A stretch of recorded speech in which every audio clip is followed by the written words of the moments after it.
You're sick of my madness. Don't you tell me what I supposed to do. You're better off without me. Don't you tell me what I supposed to do. When I'm walking on the streets half naked, it's part of me, it's part of me. When I'm making my brain makeup, it's part of me, it's part of me. When you're crushing all my dreams and you're making me so full, get out of my life. I know what I'm supposed to do. আসসালামু আলাইকুম everyone, সবাই কেমন আছো? আলহামদুলিল্লাহ, আল্লাহর রহমতে আমরা অনেক ভালো আছি। আশা করি আল্লাহ তোমাদেরকেও ভালো রেখেছে। বরাবরের মতো চলো একবার বলি, বেঁচে আছি, সুস্থ আছি, তার জন্য আলহামদুলিল্লাহ। অ্যাকচুয়ালি আমি আমার ব্লগটা ভালো কিছু দিয়েই শুরু করতে চাই। এর জন্য সর্বপ্রথম সুস্থ আছি, বেঁচে আছি, তার জন্য আমি আলহামদুলিল্লাহ বলে নেই। আমার সাথে তোমরাও বলো। আর এই ওসিলাতে আল্লাহ হয়তো আমাদেরকে ভালো রাখবে, সুস্থ রাখবে, বা আমাদের জীবনের সকল সমস্যা দূর করে দিবে এবং ভালোবাসায় ভরিয়ে তুলবে। তো এই যে দেখতেই পাচ্ছ, ব্লগের প্রথমেই আমি একটা জটিল কাজ নিয়ে তোমাদের সামনে চলে আসছি। অ্যাকচুয়ালি ওই যে গত ব্লগে তোমাদের সঙ্গে শেয়ার করেছিলাম যে লিজা ভাবি আমার জন্য আমের আচার পাঠিয়েছে। তো এই আচারটা যেহেতু প্লাস্টিকের বয়মে পাঠিয়েছে, তাই আমি চাচ্ছিলাম যে একটু কাচের বয়মে রাখলে আচারটা বেশি দিন ভালো থাকবে। আর প্লাস্টিকের বোতল না আমার অ্যাজ ইউজুয়াল কখনোই পছন্দ না। তো সেটাকে বের করতে যে আমার যে কি নাজেহাল অবস্থা, মানে ঝুঁকাতে ঝুঁকাতে টিপতে টিপতে বের হতে হতে যখন বের হয় না, তখন আমার হাজব্যান্ড বুদ্ধি দিল, আরে পাগল, তুমি চামিচ দিয়ে বের করো। তারপরে অবশেষে আমি সবগুলো বের করতে পেরেছি। তো ফাইনালি আচারটা বের হয়েছে, আর এত সুন্দর স্মেল বের হচ্ছিল, মানে দেখতেই একটা লোভনীয় লাগছিল। তো ভাবছিলাম যে এই আচারটা কবে খিচুড়ি আবার রান্না করব, দেন আমি খাবো। তো সুন্দর করে রেখে দিচ্ছিলাম। তোমাদের কার কার আচার পছন্দ বা আচার ছাড়া চলেই না, অবশ্যই কমেন্ট করে জানিও।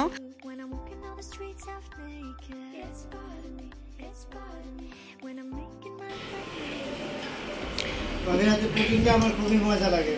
মাঝে মাঝেই বাবি আমাকে বানিয়ে খাওয়ায় পুডিং, সেই পুডিং মজা লাগে। এর আগে পুডিং খাইছে একবার, তো বাবির হাতে মাঝে মাঝেই যখন পুডিং খাই তখন খুবই মজা লাগে পুডিং। ধন্যবাদ ভাইয়া, আপনি তো বলবেনই মজা। না, যেটা মজা সেটাই তো মজাই করবো, আর যেটা মজা না সেটাই মজা বলা কি আছে। ভাবি ভাই এদিকে ঘুরান, কালার দেখা যাচ্ছে না পুডিং এর। হ্যাঁ এই যে, হ্যাঁ মজা হয়েছে ভাই, সেই মজা, সেই মজা। আমি আগে পুডিং খাইতাম না, এভাবে এখানে এসে পুডিং খুবই মজা লাগে। ধন্যবাদ ভাই, ধন্যবাদ। আর ভাই না কাল সকালেই গ্রামে চলে যাবে, তাই রাতেই পুডিংটা খাওয়াই দিলাম।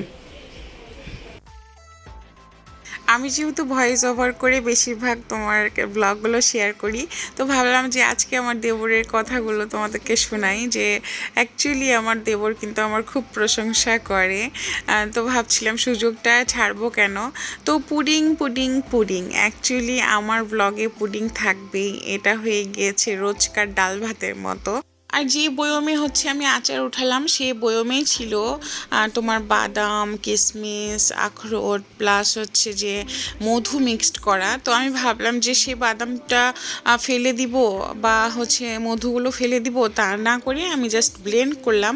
এবং আমি নতুন এক্সপিরিয়েন্স আমার, আসলে আমি আজকে ফার্স্ট টাইম বানাচ্ছি, যেহেতু সেগুলো অনেক হেলদি খাবার ছিল, তো সেগুলো আমি ব্লেন্ড করে দেন ভাবলাম যে এটা পুডিং আকারে বানিয়ে ফেলি, তাহলে যদি বাই চান্স বাচ্চারা একটু খাই তাদের জন্য ভালো, ইভেন আমাদের জন্য ভালো।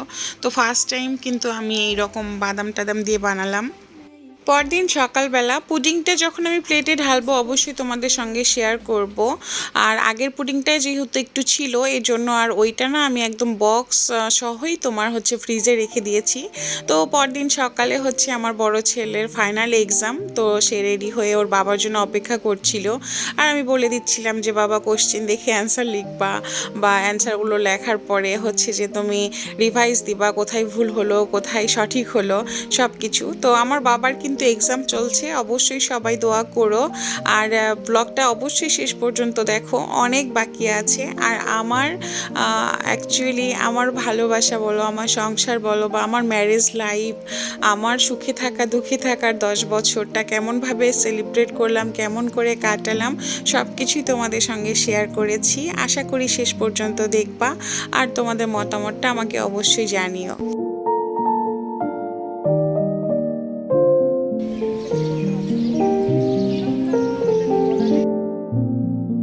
রেদওয়ান বাবা তো এক্সাম দিচ্ছে, আর আজানকে নিয়ে চলে এসেছি আমি আবারও রূপায়ণ সিটিতে। আর রূপায়ণ সিটির এই পরিবেশটা দেখো কি রকম সুন্দর, মাশাল্লাহ। আর এখানে আসার একটা রিজন আছে, সেটা হচ্ছে ডেফোডিল স্কুল, ডিআইএস। অ্যাকচুয়ালি এই স্কুলটা দেখতে আসছিলাম আমরা, আর সাথে আমাদের আরও আজানের 2টা ফ্রেন্ড ছিল, ইভেন আমার 2টা ভাবিও ছিল। তো সবাই মিলে আসছিলাম এই স্কুলে। আর স্কুলে কেন আসছিলাম সেটাও তোমাদেরকে আমি নেক্সট ব্লগে অবশ্যই জানাবো। অ্যাকচুয়ালি কোনো কিছু কনফার্ম না হয়ে না কখনো কোনো নিউজ আমি তোমাদেরকে দিতে চাচ্ছিলাম না, বাট এই স্কুল বলো, এই যে এটাই হচ্ছে ডেফোডিল ইন্টারন্যাশনাল স্কুল।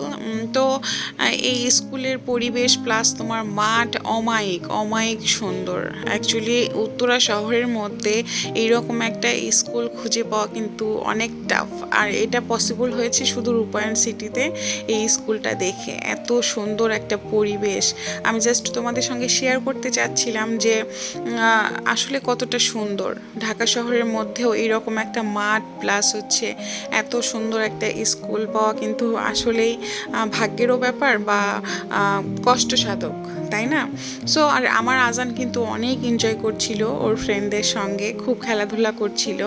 আর আজান সেই দিন কিন্তু স্কুলে গিয়েছিল না, এই জন্য সে হচ্ছে যে অন্য ড্রেসে আছে, আর ওর ফ্রেন্ডরা হচ্ছে মর্নিং ক্লাস করেছে।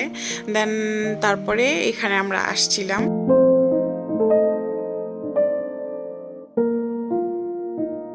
আমার আজকের ব্লগটা যদি তোমাদের ভালো লাগে অবশ্যই একটা লাইক দিও, আর আমার চ্যানেলটা সাবস্ক্রাইব করে আমাদের সাথেই থেকো।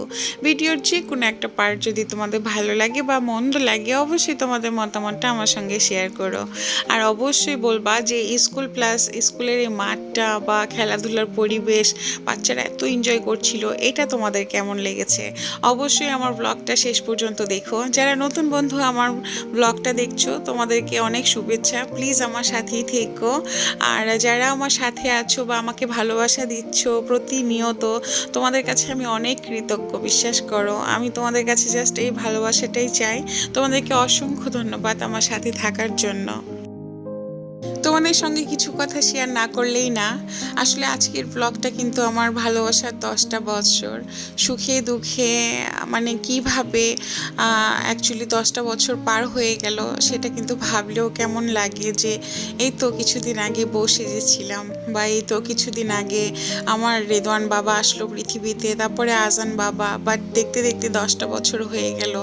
আলহামদুলিল্লাহ, আল্লাহর কাছে লাখো শুক্রিয়া যে 10টা বছর আমি কাটাতে পেরেছি আমার হাজব্যান্ডের সঙ্গে। আমি যেন মৃত্যু পর্যন্ত তার সঙ্গেই কাটাতে পারি। তোমরা দোয়া করো, এবং আমার দোয়া স্পেশালভাবে আল্লাহর কাছে যে আল্লাহ আমার স্বামীকে তুমি সুস্থ রাখো, ভালো রাখো, তার সাথে আমি শেষ পর্যন্ত থাকতে চাই, আমি তার সাথেই মরে যেতে চাই। আসলে ভালোবাসা না শুধু যে সুখেই কাটবে তা না, সুখ দুঃখ আনন্দ ভালোবাসা সব কিছু মিলেই কিন্তু আসলে আমাদের জীবন। আর এটাই বাস্তবতা, এই বাস্তবতায় নিয়ে কিন্তু আমাদের পথ চলা। তো আল্লাহ তাআলা ইনশাল্লাহ আমাদের শেষ পর্যন্ত আর এইরকম সুন্দরী জীবনটা রাখবে, আশাবাদী আমি ইনশাল্লাহ। তো বাসায় আসার পরেই কিন্তু দেখছি ওদের বাবা চলে আসছে, তারপরে লিচু এনেছে। আর আমার আজান বাবা ইদানিং এত লিচু খাচ্ছে, মানে লিচু এনে এনে শেষ করতে পারছে না। মানে ওর খুব ফেভারিট একটা ফ্রুটস হচ্ছে লিচু।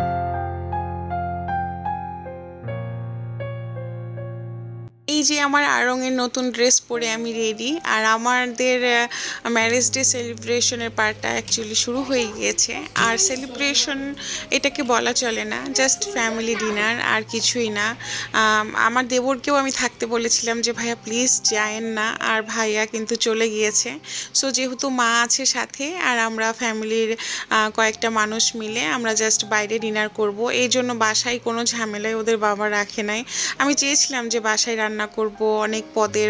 ওই যে আমি রূপায়ণ সিটিতে গিয়েছিলাম, এর জন্য আসলে বাসায় রান্নার যে প্ল্যানটা ওইটা আমাদেরকে পরিবর্তন করতে হয়েছে, কেননা রূপায়ণ সিটিতে ডেফোডিল স্কুলে যাওয়ার ওইটা আগে থেকেই তোমার অ্যাপয়েন্টমেন্ট নেওয়া ছিল, যার কারণে আসলে আমাদের বাইরে ডিনার করা। তো ওদের বাবাও বলছিল অনেক দিন বুফে খাওয়া হয় না, তো আমরা চলে এসেছি তোমার উত্তরা দাঁড়িয়েও ক্যাফেতে। তো এখানে আসলে আমার রেদওয়ান অলওয়েজ খুব খুশি হয়, কেননা অনেকগুলো খাবার সে একসঙ্গে চুজ করতে পারে কোনটা খাবে কোনটা খাবে না। অ্যাকচুয়ালি আমাদের যে সবচেয়ে বেশি খুশি হচ্ছে আমার বড় ছেলে, আর ছোট ছেলে সেই রকম এতটা বোঝে না, আজান এসে একবার করে দেখে গিয়েছে যে কি কি আছে। তো ওই আমার বড় ছোট ছেলে অ্যাজ ইউজুয়াল সে খাবে নুডলস, সে খাবে পাস্তা, সে খাবে অন্তন বা চিকেন ফ্রাই, এইরকম কিছু। তো এখানে কিন্তু অনেক আইটেম ছিল, সে খাবারগুলো আমি তোমাদের সঙ্গে শেয়ার করছিলাম। আর দ্য রিও ক্যাফেতে আমরা অনেক বুফে খেয়েছি, বাট অনেক দিন পরে আসলে আসলাম। লাস্টবার এসেছিলাম আমার শাশুড়ি মাকে নিয়ে, আর এবার এসেছি আমার মাকে নিয়ে। আর আমার মা কিন্তু সব জায়গায় কখনোই যায় না, তো যেহেতু আমাদের ম্যারেজ ডে ছিল, তো আমি বললাম যে চলো মা তুমি একা একা বাসায় থাকবা, আর তাছাড়া মা কখনো বুফেতে আসে, তার জন্য নিয়ে আসলাম। মায়ের জন্য আসলে সব কিছুই নতুন। আর এগুলো ছিল তোমার অনেক পদের সালাদ আইটেম, ভর্তা, তোমার অনেক কিছু। আর লাস্টে আছে এই যে দেখো ফুচকা বা পানিপুরি, অনেক পদের, মানে যে যেটা খেতে পারে। বুফে মানেই তো অনেক আইটেমের কোনো অভাব নেই। তো ওদের বাবা হচ্ছে আজানকে দিচ্ছিল, ওই যে বললাম না যে ওর যেগুলো পছন্দ ও সে নিয়ে ছাড়বে। এই যে এটা খাবে ও।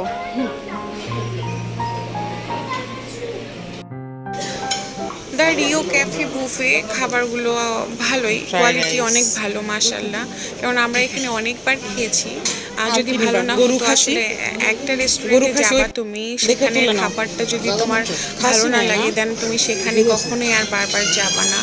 তো এটা আসলে ভালো একটা জায়গা, তো তোমরাও এখানে আসতে পারো উত্তরার বাসী কে কে আছো। উত্তরায় আসলে দুইটা দ্য রিও ক্যাফে আছে, তো আমরা এসেছিলাম জসিমউদ্দিনের সেই তোমার রেস্টুরেন্টটাতে। তো মাকে আমি তোমার তুলে দিচ্ছিলাম যে মা তুমি কি খাবার, তো মা নিয়েছে ফ্রাইড রাইস, গরুর মাংস এটা। আর এই যে আমার বড় ছেলে খাচ্ছে তার খাওয়া দাওয়া। আর আমি ভাবলাম যে প্রথমে কি খাবো, আমি একটু জাস্ট একটু অন্থুন বা হচ্ছে যে চিকেন তোমার রোলটা একটু ট্রাই করি। আর আমি কিন্তু সত্যি কথা মানে ডিনারে আসতেই চেয়েছিলাম না, আমি শারীরিকভাবে একটু অসুস্থতা বোধ করছিলাম, আমার মানে ভালো ছিলাম না আমি অ্যাকচুয়ালি, শুধু বাচ্চাদের কথা ভেবে আমি আজকে আসছি। আর আমাদের 10টা বছর এটা জাস্ট একটা নাম্বার, আমরা সাথে আছি, আমরা সাথে থাকতে চাই, আমরা যেন এভাবেই থাকতে পারি, আল্লাহ যেন আমাদেরকে এভাবেই রাখে। আসলে প্রতিটা মানুষের লাইফে ম্যারিড লাইফটা ভেরি ভেরি ইম্পর্টেন্ট একটা পার্ট। আর এই যুগে এসে ঘরে ঘরে এখন ডিভোর্স হয় বা অশান্তি বা একে অপরের সাথে মিল নেই, কত কিছু। বাট আমাদের লাইফটা না একটু ডিফারেন্ট। আমরা আমাদের যে অশান্তি হয় না বা আমাদের যে খারাপ দিন থাকে না, এটা কিন্তু না। বাট আমরা মানিয়ে নেই, আমরা একে অপরকে বোঝার চেষ্টা করি। স্যাক্রিফাইস হচ্ছে সুখে থাকার মূল মন্ত্র। আমি বলবো সব কিছুকেই তুমি যদি একটু স্যাক্রিফাইস করে নিতে পারো, তাহলে অবশ্যই তুমি সুখী হবাই হবা। এটা শুধু ম্যারেজ লাইফে না, এটা প্রতিটা ক্ষেত্রে। সো আসলে আমার হাজব্যান্ড আলহামদুলিল্লাহ আমি তাকে পেয়েছি, আলহামদুলিল্লাহ সে আমার জীবনে আছে, আলহামদুলিল্লাহ আমার ফ্যামিলি আমার সাথে আছে, এটাই বলতে চাই। আর তোমরা অবশ্যই আমাদের জন্য দোয়া করবা। তো আমাদের খাওয়া দাওয়া শেষ, লাস্টে আমি খাচ্ছিলাম তোমার শাহি টুকরা। আর এই দ্য রিও ক্যাফেতে আসলে না আমি শুধু তোমার সুইটের মধ্যে তোমার শাহি টুকরাটা খুব পছন্দ করি। বাট শাহি টুকরাটা আজকে কেন জানি মানে আমার মন মতো হয় নাই। এই জন্য না আমি অল্প খেয়ে আবার মাকে দিয়ে দিচ্ছিলাম। তো ওদের বাবাকে বললাম যে মুখটাই নষ্ট হয়ে গিয়েছে, চলো একটু ফুচকা খাই। তো ফুচকাটা নিজের হাতেই বানিয়ে খাচ্ছিলাম।